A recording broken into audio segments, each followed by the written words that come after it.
In fluid mechanics course, you have learned the derivation of Euler's equation of motion along a streamline. If you follow the book authored by R.K. Bansal, you will notice that force is equal to mass into acceleration. Means Newton's second law of motion. From that law, we know that force is equal to mass into acceleration, and that formula or that expression for force was used for the calculation of momentum equation, that is Euler's equation of motion along a streamline. But in some cases, you will notice that instead of writing force is equal to mass into acceleration, it is written as force is equal to rate of change of momentum. Question is, in which case you should use which form of the same law, that is Newton's second law of motion. So again, you follow the derivation in the book authored by R.K. Bansal, where you have seen that force is equal to mass into acceleration. That expression for force was used. In that case, one streamline was drawn, a curved streamline. One fluid element was taken, one fluid element was chosen around a point. Shape of the fluid element was like a right circular cylinder.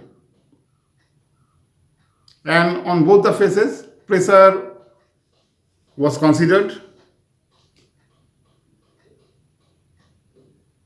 Area of both the faces are same. In the left hand side, if you can remember, in the left hand side, force was P into delta A. In the right hand side, pressure was P plus del P into del P del S, where S is the delta S is the length of the cylinder. Okay. So P plus del P del S into delta A, that was the pressure at the right hand side. So force was multiplied by delta A. So this was the force, and one more force was there, that is the force due to gravity, means weight of the fluid element. So if density of the fluid element is rho, then what is the mass? Density multiplied by volume. What is the volume? Volume is equal to cross-sectional area delta A multiplied by the length delta S. So rho delta A into delta S makes mass multiplied by G, makes weight of the fluid element. And weight should be acting in the vertically downward direction. So considering all these things, Euler's equation of motion was derived. But the formula which was used, the formula of physics, that was force is equal to mass into acceleration. But in another approach, this approach is called control mass system approach, where the mass of the fluid element remains fixed. Identity of the particles inside the fluid element does not change. It remains constant. So mass remains constant. If identities are fixed, then mass remains fixed.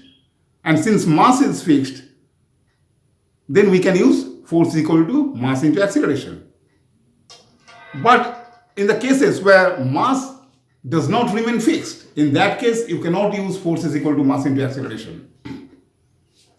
In that case, you have to use this form, the very basic form of Newton's second law of motion, that is force is equal to force is equal to rate of change of momentum. Momentum is mass multiplied by velocity. Say mass is m, velocity is v, then mv is the momentum, m multiplied by v.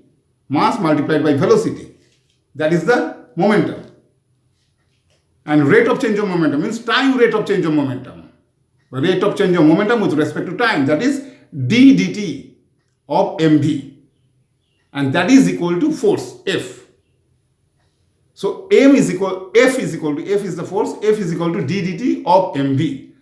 This form should be used when you are using control volume system approach for the derivation of Euler's equation. This is the difference. In case of control volume approach, volume remains fixed. Volume remains fixed, but mass does not remain fixed. With time, mass may change.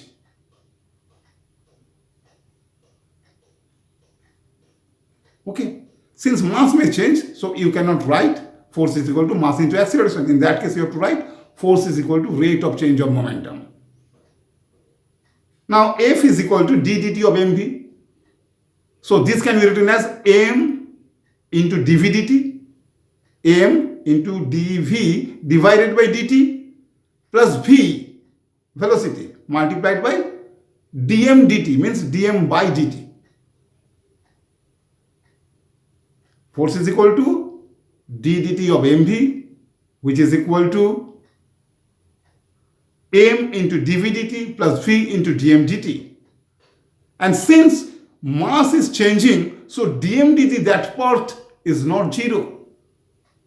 Dm dt, that part is not zero. So you have to take care of this term also in case of control volume approach.